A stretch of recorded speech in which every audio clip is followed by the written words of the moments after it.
My name is Manoj Singh और NLM का दूसरा पार्ट में लेके आया हूँ, जहाँ पे मैं फोर्स के बारे में आपको बता रहा हूँ कि फोर्स क्या है। एक वेक्टर क्वांटिटी है जो मैग्नीट्यूड, डायरेक्शन और तीसरा पॉइंट ऑफ एप्लीकेशन, ये बहुत ही इंपॉर्टेंट पॉइंट है।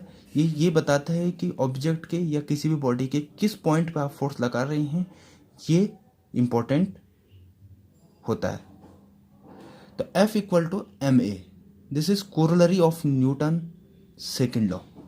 आगे मैं बताऊंगा दूसरे वाले वीडियो में कि न्यूटन सेकेंड लॉ क्या है, but F equal to ma Newton second law नहीं है। यहाँ पे हमारे पास एक बॉडी है जिसका मास m है, जिस पे हमने एक हॉरिजॉन्टल फोर्स F लगाया है। फोर्स जब इस बॉडी पे लगेगा तो ये फोर्स लगने से उसके चेंज इन वेलोसिटी होगी और चेंज इन वेलोसिटी से उसमें एक एक्सीलरेशन आएगा और एक्सीलरेशन से हम ये देखेंगे बॉडी किस में है, मोशन में है। अब फोर्स ऑफ रिजोल्यूशन में आप देख रहे हैं, when no force is on its plane then we break it down into its component. यानी अगर कोई भी फोर्स अपने प्लेन में नहीं है तो हम उसके कंपोनेंट ब्रेक करते हैं। जैसे हमारे पास यहाँ पे एक पार्टिकल है जिस पे एक फोर्स F लगा हुआ।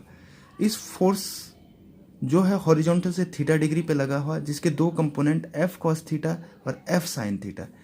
एंगल की डायरेक्शन में हमेशा cos वाला कंपोनेंट और परपेंडिकुलर डायरेक्शन में साइन कंपोनेंट, क्योंकि cos कंपोनेंट इसलिए एंगल की डायरेक्शन में टूटता है या बेस में इसलिए टूटता है क्योंकि cos होता है बेस बाय हाइपोटेन्यूज, और साइन कंपोनेंट हमेशा परपेंडिकुलर में इसलिए टूटता है क्योंकि साइन होता है परपेंडिकुलर बाय हाइपोटेन्यूज। यहाँ पे हमारे पास देखिए एक पार्टिकल में हमने फोर्स ऐसे इस पे लगाया है और यहाँ पे जो ये एंगल बना रहा है ये थीटा बना रहा है। तो हमेशा जो भी कंपोनेंट है वो हमेशा टेल से लेके चलिए, टेल से तोड़िए। तो अगर ये थीटा है तो इसका अपोजिट F cos थीटा और परपेंडिकुलर F sin थीटा। उसी तरह से इसको हमने इस तरह से भी दिखा रखा है कि F cos थीटा अगर हमारे पास यहाँ पे, तो इस फोर्स के डायरेक्शन को आगे बढ़ाइए, ये एंगल थीटा है तो ये एंगल भी थीटा है। This is F cos theta, this is F sin theta. अब यहाँ पे तीसरा पॉइंट, एक बॉडी जिसका मास है एक m, एक यहाँ पे भी हम देखिए कि बेस में F cos थीटा और परपेंडिकुलर F sin थीटा। नीचे है बैलेंस्ड फोर्स और अनबैलेंस्ड फोर्स।